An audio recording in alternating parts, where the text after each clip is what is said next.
Donc ça tourne. Madame, pourquoi la condamnation de ces trois jeunes Iraniens a mis le feu aux poudres? Parce que ces trois jeunes, ils ne faisaient pas partie des groupes opposants, parce que ces trois jeunes étaient trois jeunes venant des familles extrêmement modestes, ils n'avaient aucune appartenance politique à aucun groupe politique, ils étaient tout simplement des protestataires au mois de novembre au prix cher de la vie et du pétrole et de l'essence. Donc c'était des individus, des citoyens normaux. Et c'est pourquoi, en fait, la condamnation à la mort des citoyens normaux pour les Iraniens était vraiment insupportable. Et on sait très bien que sur le plan politique, c'est très, très significatif. Quand un État, quand un régime politique tue ses opposants, est une chose, mais quand ce régime politique tue les citoyens normaux, c'en est autre. Ça veut dire que sa relation avec la population est complètement coupée. Donc, c'est un état de terreur. La République islamique, depuis le mois de novembre, avec le massacre de 1500 personnes, s'est complètement transformé en un état de terreur. Il s'est radicalisé. Et la population, quand ils voient ça, est-ce que c'est comme si eux-mêmes ils étaient concernés par ça? Absolument. C'était exactement le message qu'ils avaient. Ils disaient qu'ils nommaient ces trois jeunes, ils disaient c'est moi, c'est moi, c'est moi. Et c'est ainsi que 5 millions, voire plus 6 millions depuis, hashtag de ne tuez pas, n'exécutez pas, et a été émis sur Twitter et ça a créé une véritable tempête. Et les tweets des Iraniens, le hashtag des Iraniens a été repris par Donald Trump, ce qui a été un triomphe pour les Iraniens dans le sens où ils sont arrivés à se faire entendre par l'administration américaine. Et on aurait voulu vraiment que les Européens fassent de la même façon. Et moi, personnellement, j'aurais bien voulu que la France réagisse contre l'exécution de ces jeunes, de ces trois jeunes qui étaient à 100% innocents. Vous voyez, c'est-à-dire un citoyen iranien n'a pas le droit de contester le prix fort, l'augmentation de 3% de prix de l'essence. Ça, c'est vraiment, ce sont les droits fondamentaux des Iraniens qui sont systématiquement bafoués par la République islamique. J'ai juste une question, une jeune chose, Eric. Euh, je voulais enregistrer. Mais pourquoi la République a décidé de les exécuter, de les condamner à mort? Pour faire peur, pour créer la terreur.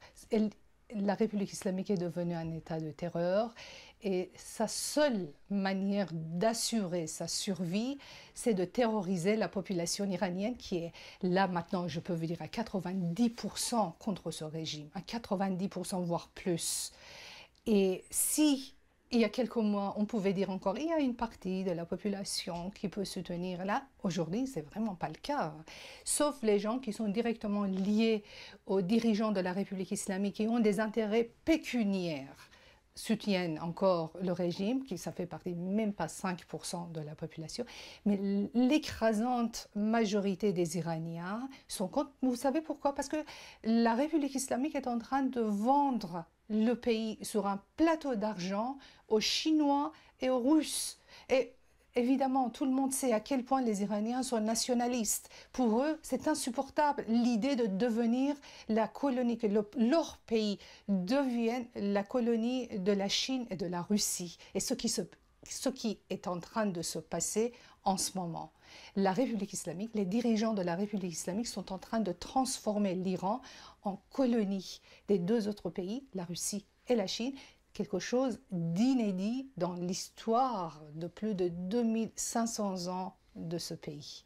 L'Iran n'a jamais été colonie et là maintenant, les ayatollahs sont en train de le transformer en colonie d'un autre pays. Et pensez-vous que le verdict puisse être annulé grâce à la mobilisation actuelle?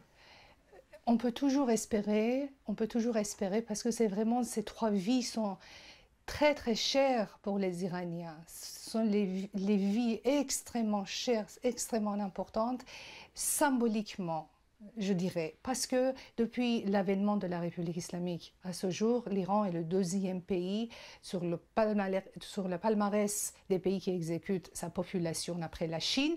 Mais ce qu'il y a de plus différent, ce qu'il y a de plus particulier dans ces condamnations, c'est que ces trois jeunes sont absolument innocents. Ils n'appartiennent à aucun groupe. C'est le droit fondamental des Iraniens de protester contre la cherté de la vie. Et donc, la plupart des Iraniens, l'écrasante majorité des Iraniens, se sont identifiés en ces trois jeunes. C'est pourquoi une telle tempête s'est levée contre l'exécution, la condamnation de ces trois jeunes à la mort. Pour le moment, on remarque ces mobilisations sur les réseaux sociaux, mais est-ce qu'on ne risque pas de voir l'Internet être coupé? Et je vous signale que l'Internet a été coupé depuis hier soir dans les villes du Sud parce que dès l'annonce de la signature éventuelle du traité avec la Chine qui cède les villes côtières du Sud à la Chine, alors les habitants du Sud, des villes du Sud se sont soulevés, ils sont dans les rues en train de crier à bas la République islamique. On reçoit les vidéos qui viennent systématiquement. Et donc, vous voulez que j'arrête? Allez, ça tourne. Sur les villes du Sud. Ok, donc à cause du bruit, on va reprendre la question. Pour le moment, on remarque ces mobilisations depuis les réseaux sociaux, mais est-ce qu'on ne risque pas de voir l'Internet coupé de nouveau? Et en quoi est-ce que c'est une méthode régulière du régime pour étouffer les critiques? Bon, déjà, depuis hier que les habitants du Sud, les villes du Sud sont sortis en signe de protestation, en criant à bas la République islamique, depuis hier soir, l'Internet de toute la partie du Sud de l'Iran a été coupé. Donc, pour l'instant, on n'a ni le téléphone, ni l'Internet, on n'a aucune connexion, aucune communication avec les habitants du Sud, des villes du Sud de l'Iran. Pourquoi la République islamique fait cela à chaque fois? Parce que c'est la meilleure manière de massacrer ses habitants à huis clos. Et il veut les tuer, il va fort. Et la seule solution, c'est que la communauté internationale ne sache pas ce qui se passe en Iran. C'est pour cacher.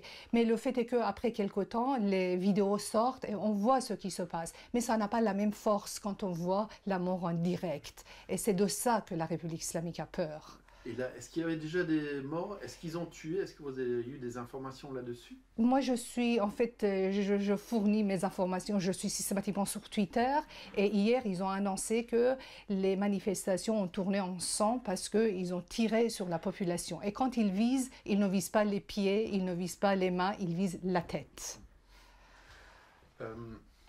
Comment pourriez-vous qualifier le contexte actuel? Est-ce qu'on est proche d'une guerre civile, de quelque chose qu'on a déjà vu?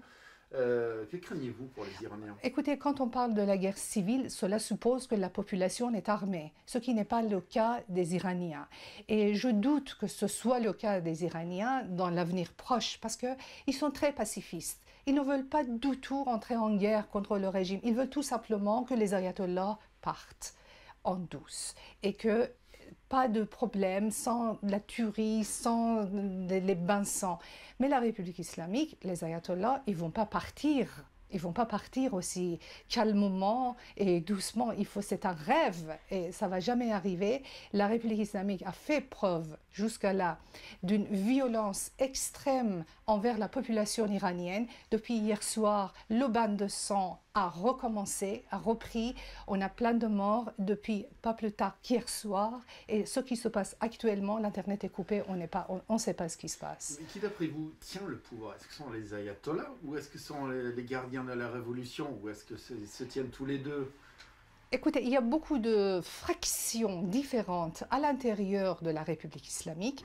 On n'est pas en face d'un bloc uni, mais ils se réunissent, ils se solidarisent dès qu'ils sont menacés, dès qu'ils sentent la moindre menace venant de l'extérieur ou de la part de la population iranienne, quelle qu'elle soit leur tendance, leur fraction, leur intérêt différent, ils peuvent s'entretuer entre eux, mais quand ils sont menacés de l'extérieur, ils se solidarisent. Et là maintenant, on est en face, actuellement, ce qui se passe, en face des ayatollahs, solidarisés entre eux, avec les pastorales, avec tous leurs militaires, contre qui d'abord et avant tout contre la population iranienne.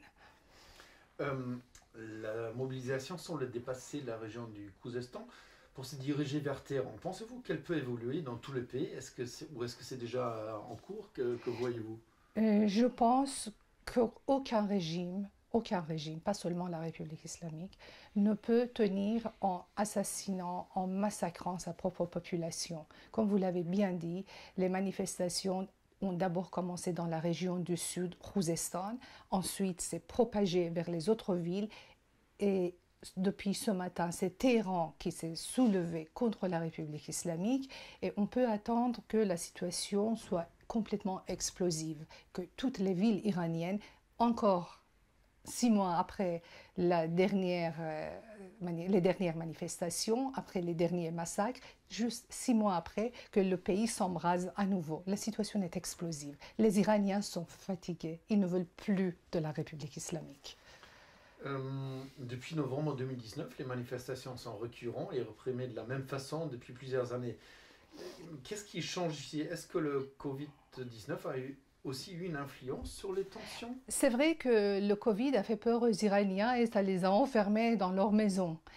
Pendant un certain temps, ils n'osaient pas sortir tellement en fait la menace était importante. Et d'ailleurs, c'est toujours le cas parce que l'État n'a jamais réussi encore à ce jour, à cette heure, ils n'ont pas réussi à contrôler la pandémie. Par contre, l'histoire de la Chine, ce qui se passe avec ce traité, la signature de traité avec la Chine et le fait que l'Iran va perdre une partie de son territoire, l'Iran va perdre sa souveraineté nationale. Ça, c'est pour un Iranien, ce n'est pas n'importe quoi, ce n'est pas une mince affaire. Vous voyez, il faut vraiment être iranien pour savoir ce que ça veut dire, la perte de la souveraineté nationale. C'était la dernière chose qui restait pour les Iraniens, malgré tous les malheurs qu'ils ont subis pendant 41 ans, la misère, la maladie, tout. Mais là, maintenant, ils sont en train de perdre leur souveraineté nationale. Et pour eux, ça, c'est vraiment insupportable. Pardon, ouais. Oui, bon, c'était un peu la question. Est-ce que les collusions avec le pouvoir chinois dans le sud du pays pourraient être aussi à l'origine d'une aggravation des tensions? Absolument. Oui, ça ne peut qu'être ça. Je ne vois pas les Iraniens accepter les Chinois sur leur territoire.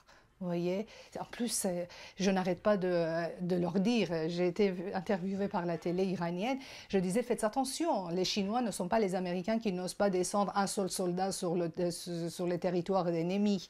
Les Chinois sont 1,5 milliard, il suffit d'armer les 1 million, ils vont tous nous manger. C'est vraiment, ça c'est, vous pouvez couper cette partie, ouais. Hein, ça c'est pas joli ce que je dis, mais je leur ai dit, mais faites attention et on n'est pas du tout en face d'un petit pays, d'un petit peuple, c'est 1,5 milliard de population et ils peuvent nous faire complètement disparaître de la planète. Donc, le danger de la Chine n'est pas du tout quelque chose d'abstrait. J'ai une question, on peut enregistrer? Oui, d'accord. Pourquoi les Iraniens ou le régime se tourne maintenant plus vers les Chinois? C'est à cause des Américains qui ont tout coupé, c'est à cause de l'embargo que maintenant ils cherchent un peu d'être sauvés par les Chinois? C'est qu'ils sont isolés de deux côtés. Ils sont isolés mondialement. Les sanctions américaines les étouffent à 100%. Ils n'ont plus du tout l'argent pour payer leurs mercenaires de Hashd el-Shaabi et du Hezbollah de Liban pour venir tuer les Iraniens, parce que jusqu'à là, ça s'est passé systématiquement de cette façon. À chaque fois qu'il y a eu des soulèvements, c'était les mercenaires étrangers de la République islamique qui venaient en Iran pour réprimer les manifestations. Là, il n'y a plus d'argent. Déjà, les mercenaires du Hezbollah du Liban se sont en train d'affranchir de la République islamique, puisqu'il n'a pas à les payer. Il n'a pas de quoi les payer. Et Hashd el-Shaabi en Irak, la même chose. Donc, la République islamique n'a plus ses militaires qui étaient tous des mercenaires. Et contrairement à ce qu'on disait que c'est une grande puissance, cette grande puissance, sans argent, n'est rien du tout. Alors, la seule chose qui lui reste, c'est de solder, de brader le territoire national aux étrangers. Alors, les étrangers, il ne peut pas le faire avec les Américains parce que pour la République islamique, la guerre contre les États-Unis est identitaire. Si on lui prend son conflit contre les États-Unis, il n'existe plus. Donc, les ayatollahs vont partir. Donc, la seule solution pour eux, c'était de regarder de l'autre côté, la Russie et la Chine. Et ce qu'ils sont en train de faire, il y a à peine un an, ils ont vendu, carrément, ils ont vendu la mer Caspienne aux Russes. Et là, maintenant, ils sont en train de vendre la partie du sud du pays aux Chinois. Et là, pour les Iraniens, c'était la ligne rouge. Parfait.